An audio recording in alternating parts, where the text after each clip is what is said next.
Kanalıma yine hoş geldiniz. Nasılsınız? İyi misiniz? Ben çok iyiyim. Burada güzel bir kış günü sabahı. Biraz soğuk ama güneş var. Her zaman güneşin olması da çok güzel. İnsanı daha iyi hissettiriyor kendini. Şu an güneş gözüme vurduğu için dereceye bakamıyorum. Bakayım. 8 dereceymiş ama güneşli bir 8. İşe gidiyorum. Biz burada üşüyoruz. Siz orada yanıyorsunuz. Hava raporlarına bakıyorum. Gerçekten bayağı sıcak. Oralar. Size kolay gelsin diyeyim artık. Ne diyeceğimi bilmiyorum. Buradan size soğuk hava yollayabilsem yollayacağım. Siz de oradan biraz bana sıcak hava yollayabilseniz böyle eşitleşmiş oluruz.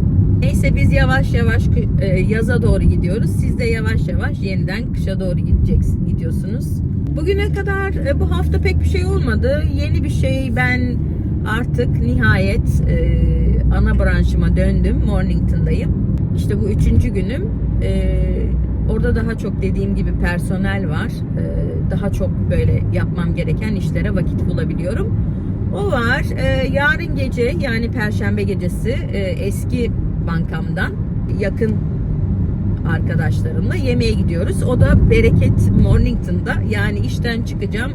Yolun karşısına geçeceğim. Ben oradayım. İşte o var. Sonra cumartesi günü yine bir yakın dostum, eski iş yerimden, onunla öğlen yemeği yiyeceğiz. Herhalde onu da artık geçen arkadaşlarımla gitmiştim ya, geçen hafta okul arkadaşlarımla dumplingsçiye. Yarın akşam yine oraya gidiyoruz. Çünkü orası bizim favori yerimizdi. Ben Mornington'da çalışırken öğlen yemeklerine hep oraya giderdik. Müdür, ev kredisi yapan arkadaşım ve ben, bir de bir iki arkadaş daha oraya kaçamak yapardık. Çok güzel dumplings yapıyorlar. Favorim yani. Oraya gideceğiz. Yine herkes orayı çok seviyor.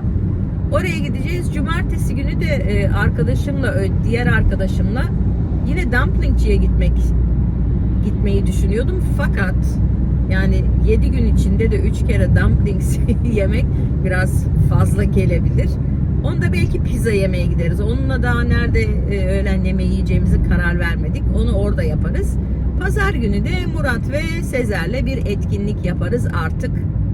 Havaya bağlı. Hava güzelse yine bir yerlere çıkıp hava alırız. Evle ilgili bir update vereyim size. Ne vereyim? Evin toprağına bakmışlardı. İşte onu geçenlerde söylemiştim size. Ayrıca geçen cuma, onu söyledim mi hatırlamıyorum, gelmiş Surveyor mühendis, birkaç saat kalmış, 4-5 saat mi 3-4 saat mi ne, Murat söylüyordu. Her tarafını, evin yani arsanın her tarafını, bir de sokağın aşağısını yukarısını, yolun karşısını hep böyle bir kamera gibi bir şeyle fotoğrafların resimlerini falan çekmiş. İşte tabii inşaat zamanında tırlar falan gelecek, malzeme getirecekler, yukarıdaki elektrik kablolarına falan nerede var, nasıl var, yüksekliği ne kadar, tahminim bunların hepsini ölçtü. Rapor yollayacak inşaat firmasına, yani yollamak için. Dün de bak onu unuttum ya, dün bu inşaat firmasından biri beni aramış. Ben de tabii çalışırken telefonumu açamıyorum. O yüzden ona bugün dönmem lazım. Bakalım o beni ne için arıyordu. Zaten Michael demişti arayacak birisi diye. Ben de ona bir geri döneyim. Bak dün akşam eve gelirken dönebilirmişim. Erken çıktık. Unuttum. Kafadan gitti. Neyse bugün ararım ben onu öğlen yemeğimde. Bakayım ne diyecek bana. Yani işler böyle arkadaşlar. Şu an ben işe gidiyorum. Sabah soğuk 8 fakat güneş var. Güneş her şeyi değiştiriyor. En azından insanın içini bir ılıtıyor. Dün çok soğuktu. Gerçekten yağmur falan da yağdı. Soğuktu yani. Ellerim dondu. Eldivenlerimi buldum. Geçenlerde ellerim üşüyor demiştim ya, işte bavulda Türkiye'ye götürmüştüm. Mantomun içinden çıkmıştı. Ceketimin pardon oradan çıkmıştı. Sonra valizde kalmış. Ben de hep unutuyordum valizden onları almaya. Geçen gün dedim ki hafta sonuydu herhalde. Hafta sonu pazar günü müydü? Hangi gün evdeydim? Çok soğuktu. Ütü falan yaptım. Yani dışarı çıkmadık. Dedim ki ya şu eldivenleri ben bir bakayım valizde mi? Evet. Direkt hemen buldum. Valizdeymiş. Şimdi cebimde. Yani üşüttükleri an eldivenlerimi çıkaracağım. O var. Başka da işte dün dediğim gibi çok soğuktu. Yağmurluydu. Kara bir gündü. Ama kış yani. Bir de Melbourne burası. Buranın kışları böyle soğuk ve sert. Kar yağmıyor bu arada burada. Dağda kar var. Ama evlerimizin üstüne kar yağmıyor Türkiye'deki gibi. Tabii o Türkiye'de de kar yağdığı zaman mesela. Türkiye'de de geçen Şubat'ta Türkiye'deydim. Her yere kar yağdı. Bursa'da kar tutmadı mesela. Ben Bursa'daydım. Hafif çiselemişti. Onu hatta çektim ben. Hani ertesi gün uyanırız da her yer bembeyaz kar olur dedim ama maalesef sonra Uludağ'a çıkmaya kalktık. Hani kar orada görelim diye. Orada da teleferik bozuktu. Fakat dağda da pek kar yoktu. Yani kar göremedim. Burada da kar yağmıyor maalesef. Hiçbir zaman yağmadı. Bir tek kayak yapılan dağlarda, yüksek yerlerde yağıyor. O da bize çok uzak. Yani kar görmeyeli çok yıllar oldu diyebilirim. Neyse ben gidiyorum. Bugün öğlende belki biraz çekim yaparım. Çarşamba günleri Mornington'da pazar var. Ama hava soğuk diye belki kimse gelmemiş olabilir. Kimse gelmiş olmayabilir. Evet öyle. Bakalım. Bugünü yaşayacağız, göreceğiz. Burada kapatıyorum. Yine görüşeceğiz.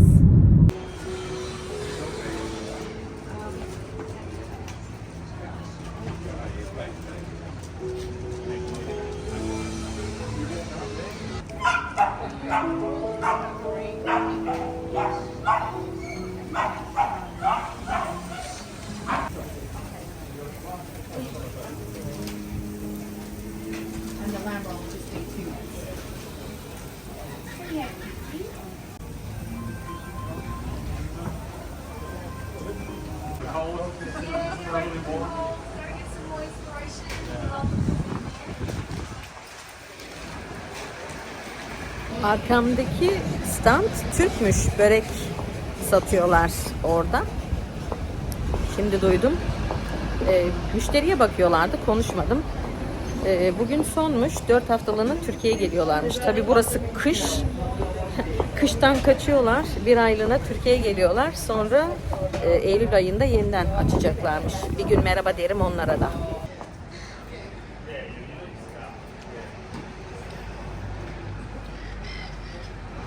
Hava kararmış. Market yani pazar açılmış. Burada ekşi mayalı ekmek satıyorlar. Ekmekçimiz de gelmiş.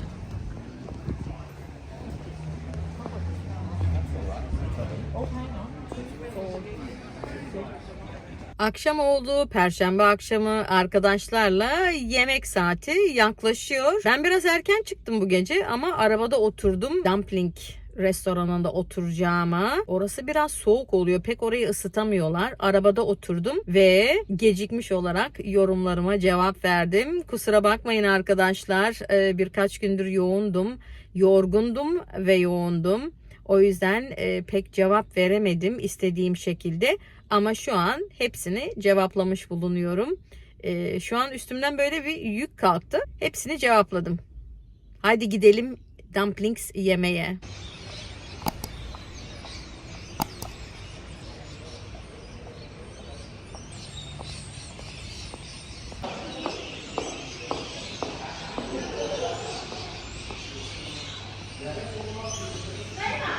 Hello gorgeous girl. I am, can I? Bu da benim güzel arkadaşım Zena.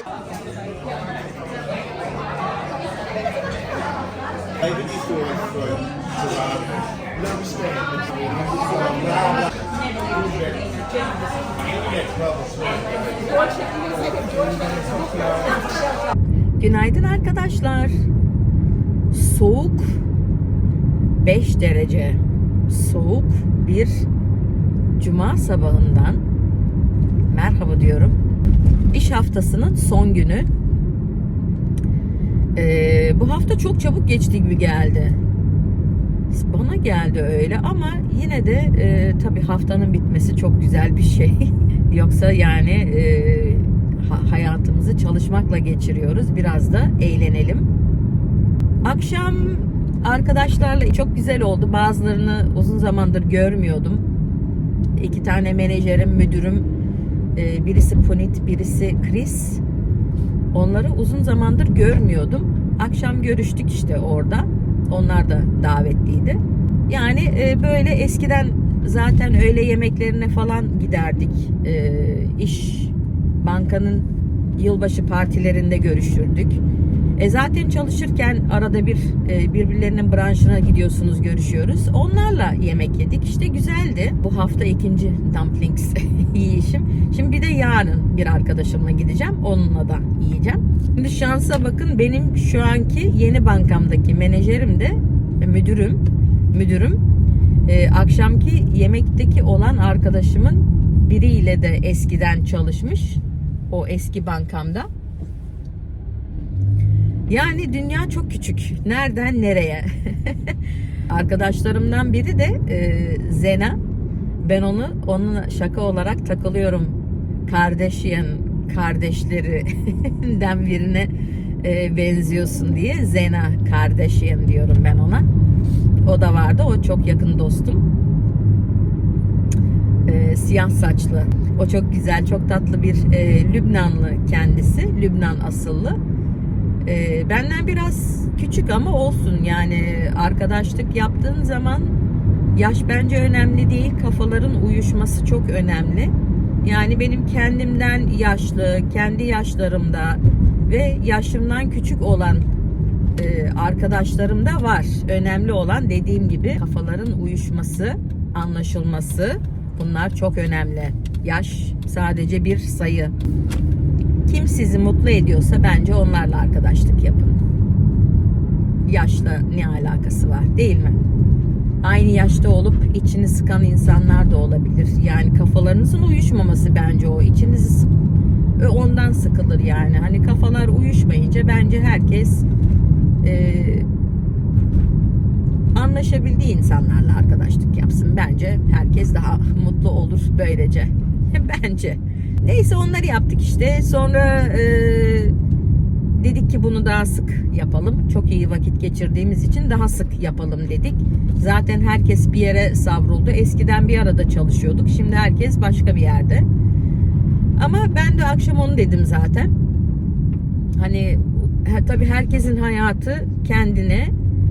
Kimse arkadaşlarınla yani bir arada olacak diye hayatından vazgeçmiyor. Hayatının akışına gidiyor. Bu normal bir şey bence. Yani ben şimdi arkadaşlarımdan uzak olmayayım diye istediğim şeyleri, mesela ben Queensland'e giderken de çok orada yaşamak istedim. Görmek istedim. Oradaki hayatı tatmak istedim. O havada yaşamak istedim. Hani şimdi çoğu insan, bilmiyorum yani doğru mu? Herkes böyle midir onu da bilmiyorum ama öyle olduğunu tahmin ediyorum. Çünkü konuştuğum zaman diyorlar işte bizim arkadaşlarımız burada, biz orada yapamayız.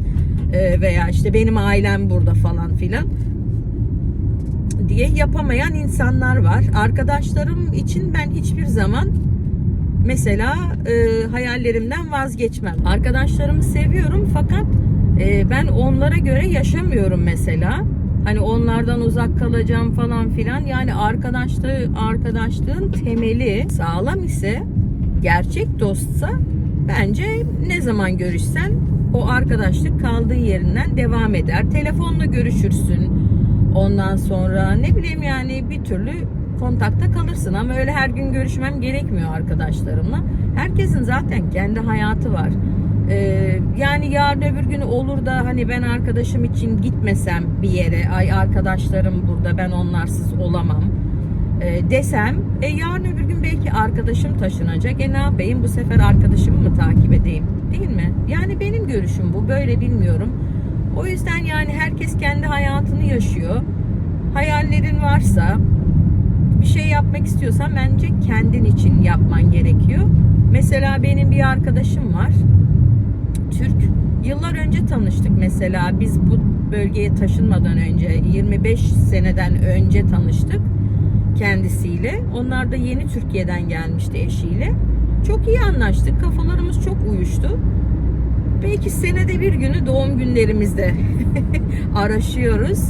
İşte ne yaptın, ne ettin falan konuşuyoruz. Sanki böyle hani dün konuşmuşuk gibi oluyor. İşte sen ne yaptın, ben ne yaptım, çocuklar ne yapıyor konuşuyoruz, tamam. İşte bazen öyle oldu birkaç kere, mesela biz onlara gittik bir gün öğlen yemeğine. Sonra onlar geldi, bizim sattığımız evde birkaç gün kaldılar. Ama böyle o kadar sık değil yani. Ama ne zaman şey yapsak sanki dediğim gibi dün konuşmuşuk gibi. Hani o arada bir uzunluk olmamış gibi. Yani benim görüşüm böyle. O yüzden yani akşam arkadaşlarla, bazıları dedim ya hani birkaç senedir görüşmedik diye.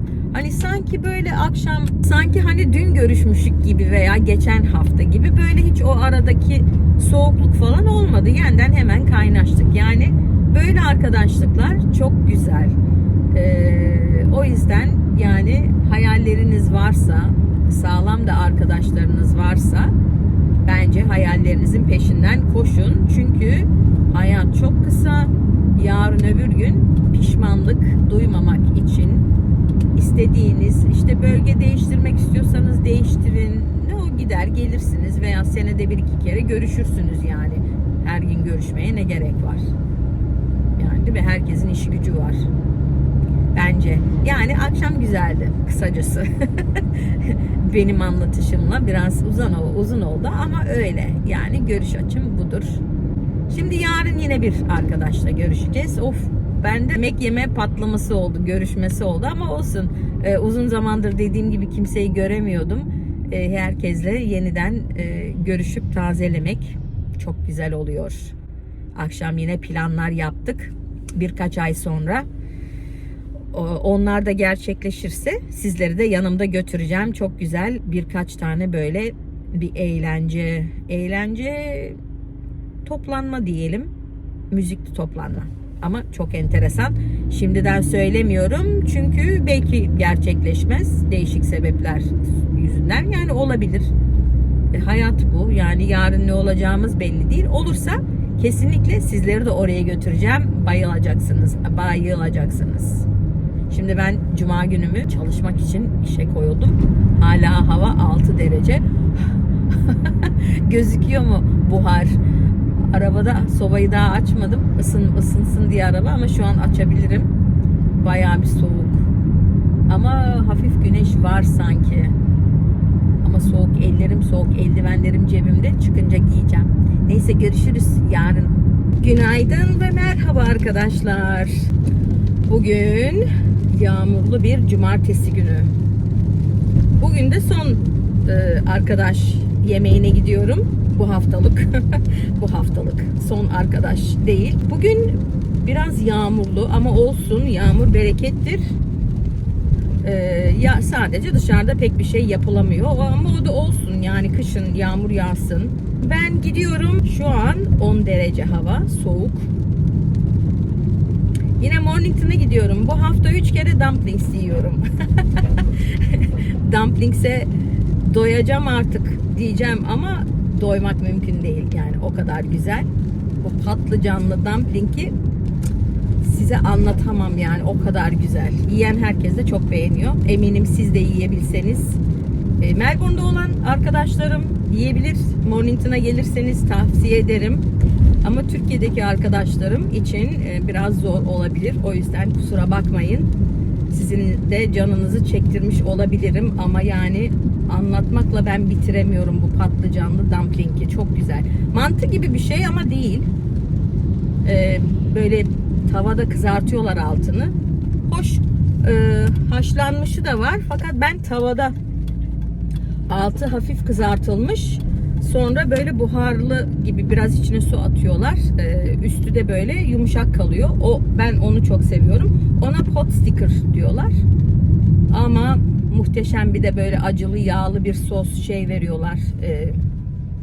Yağ mı desem ne desem. Bir de böyle pul biberli bir yağı var onun. Onu döküyorsun veya soya sos. Ben ikisini de katıyorum. Çok güzel ama acısı da böyle insanı yakıyor. Çok güzel. Neyse, yine ben onu isteyeceğim. Ben ne istediğimi biliyorum. Biraz geç kalıyorum. Saat 1'de buluşacaktık. Ama benim biraz sabahleyin geç kalmışım. Uyumuşum. Haftanın yorgunluğu tabii. Alarmımı da kurmadım. Saat yani uyandırmak için. O yüzden bir uyandığımda da zaten hava kapalıydı. O yüzden yani daha erken vakitler sandım ama hava bütün gün kapalı olacağına göre bence biraz o yüzden geç kaldım. Bulaşıkları falan dedim yıkayayım çıkmadan, çünkü dolmuş oda. Elle yıkamam gerekiyor. Makinem yok şu an maalesef ama olsun. Yeni ev yaptırdığımız zaman onda olacak. O büyük bir kolaylık oluyor. Biliyorsunuzdur yani, çoğunuzun tahminim bulaşık makinesi vardır. Öyle olunca kirlileri oraya bırakıyorsun. Yani tezgahın üstü de pek dolmuş olmuyor o zaman, ama şu an benim olmadığı için tezgahın üstü bayağı bir dolmuştu. Kötü görünüyordu. Dedim hemen bunları da bir yıkayayım.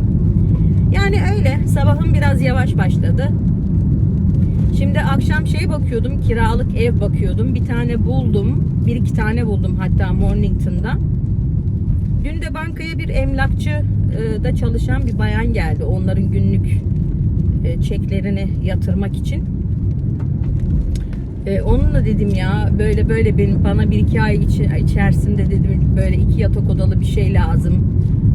Unit olabilir, ev olabilir. Hani varsa bana haber verir misiniz, birkaç ay sonra boşalacak bir ev. O da dedi tamam, ben ofise gidince hemen dedi bir söylerim. Sonra tabii hemen aramış beni kira menajeri. Fakat ben çalıştığım için telefonuma bakmıyorum yani, bir de sessizde. Sonra geç bir vakitte gördüm. Döndüm ama o açmadı. Neyse bir ara buluşuruz. Yani acelem yok ama şimdiden bakmanın da şeyi var bence. Yararı var. 1-2 tane buldum. Yarın Murat'la, yani yağmurlu da olsa yağmasa da gidelim bir dışından bir sokağına falan bakalım. Bir tane gördüm. Güzel. İçi de modern, mutfağı güzel, banyosu güzel, renovasyon yapmışlar, yeni içi.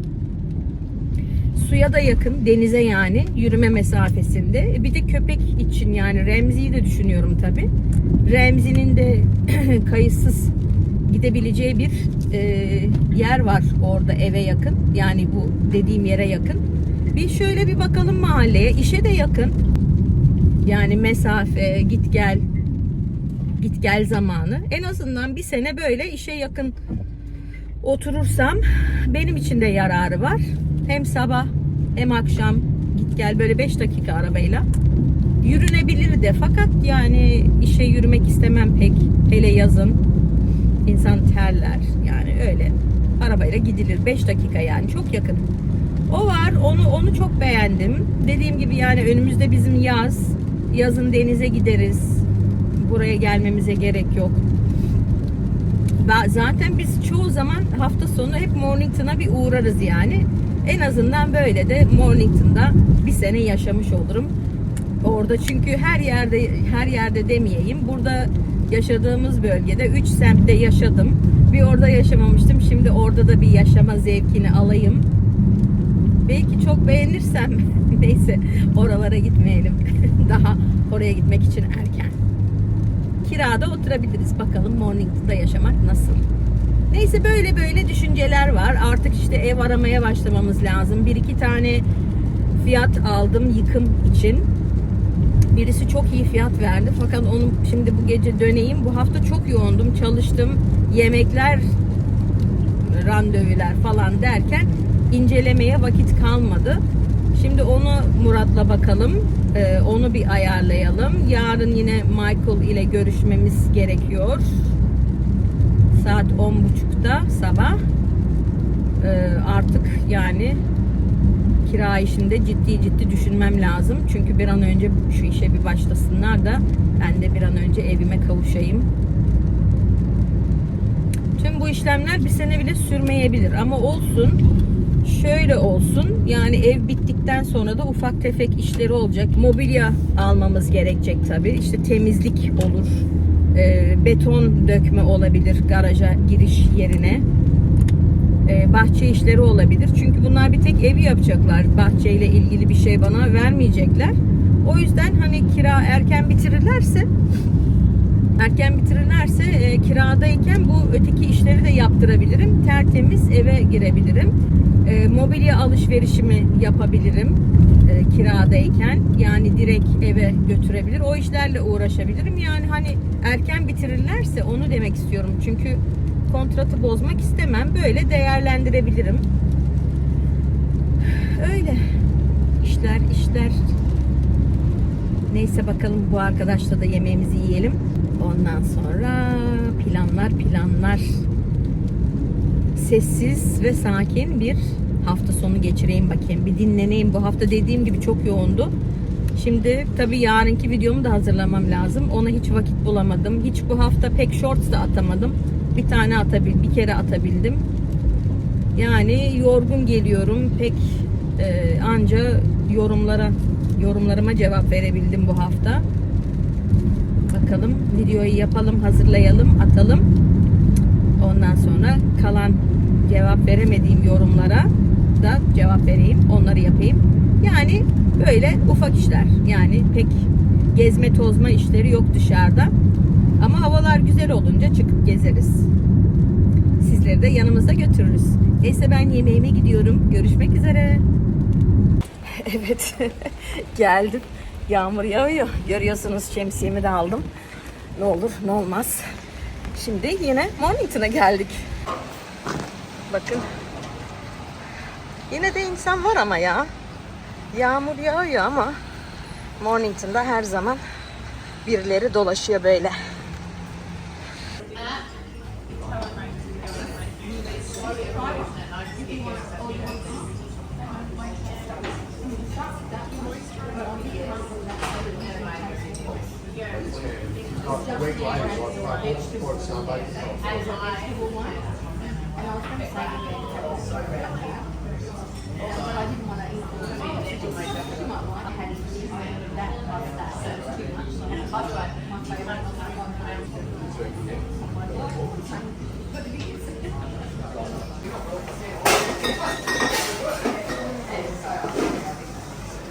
Bugünkü öğlen yemeğimiz de bitti ama inanın ki akşam oldu. Arkadaş ile o kadar çok konuşacak şeyimiz vardı ki vallahi şu an saat 5:30, yani 4,5 saattir konuşuyoruz. Dedik ki bunu daha sık sık yapalım. Çünkü 4 saat bir öğlen yemeği için gerçekten çok. Neyse, çok güzel geçti. Konuştuk. En son görüştüğümüzden beri neler oldu, neler bitti, onları konuştuk. Şimdi eve gidiyorum. Akşam oldu. Artık benim de yarınki videomu artık hazırlamam gerekiyor. Hiç vakit bulamadım bu hafta. Bu gece var. Belki bu gece de yapamayabilirim. Yorumlarıma cevap veririm. Yarın da yağmurlu olacakmış. Yarın evde sobayı açıp dinlenme günü ve video hazırlama günü. Görüşürüz. Ben şimdi eve gidiyorum. Günaydın.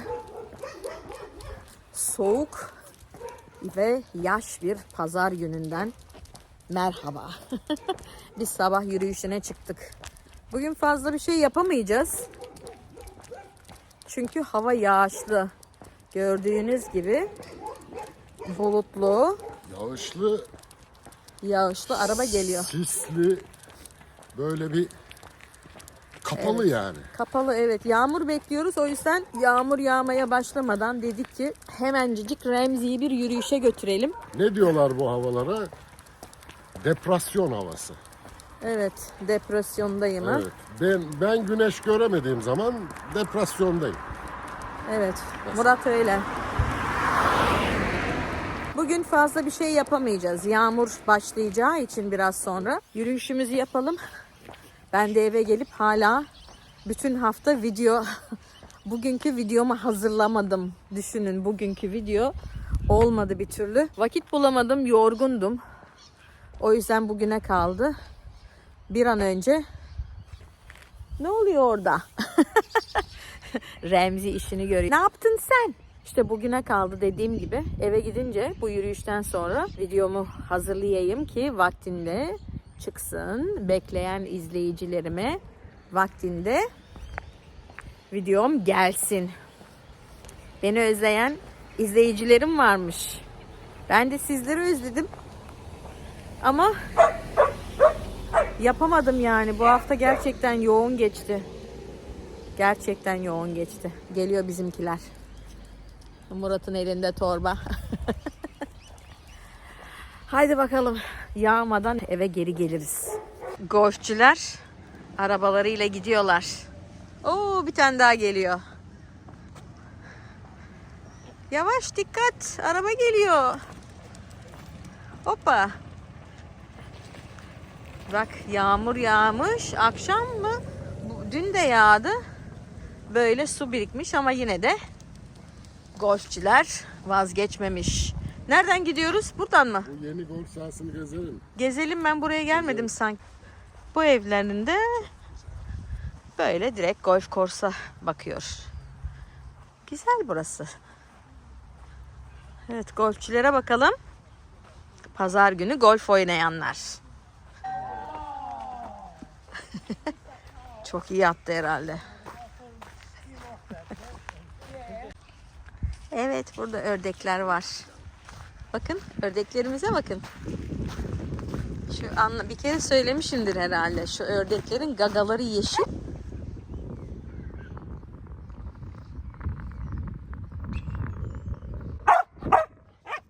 Kadın orada topa vurmaya çalışıyor. Bizimki havlıyor. Kadının vurmasını engelleyecek. Tövbe yarabbim. Ah bu hayvana, ah. Ah bu köpek. Heh. Sürekli bir şey arıyorsun Remzi. Şimdi ördekleri. Hayır, gidemezsin oraya Remzi. Hayır. No. Golfçüler kızdı bize. Excuse me. Top kafanıza vurmasın dediler. Yani buradan gidin anlamıyla. Biz de kaçtık. Ay, ördeklere bakın. Hayır Remzi, no Remzi. Hayvanları rahat bırak. Bak. Bunlar bazen sokakta geziyorlar. Ne güzel. Ha, şunun rengi farklıymış. Şu beyazlı. Çok güzeller. Mahallede dolaşıyorlar. Nasıl koşuyorlar. Bakın. Nasıl yüzüyorlar. Suyun üstünde koşuyorlar. Sonra havalanıyorlar. Aferin size. Golfçiler oynuyorlar.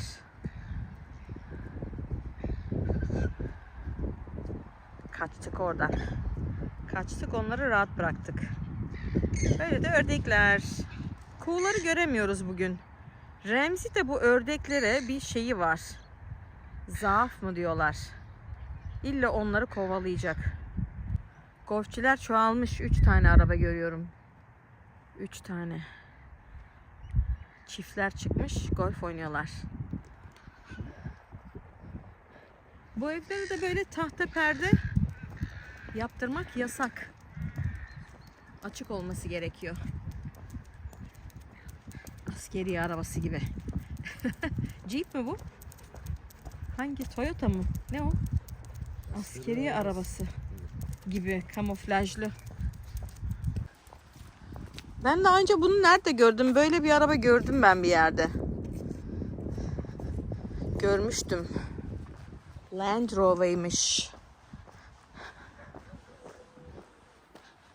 Ne buldun yine Remzi?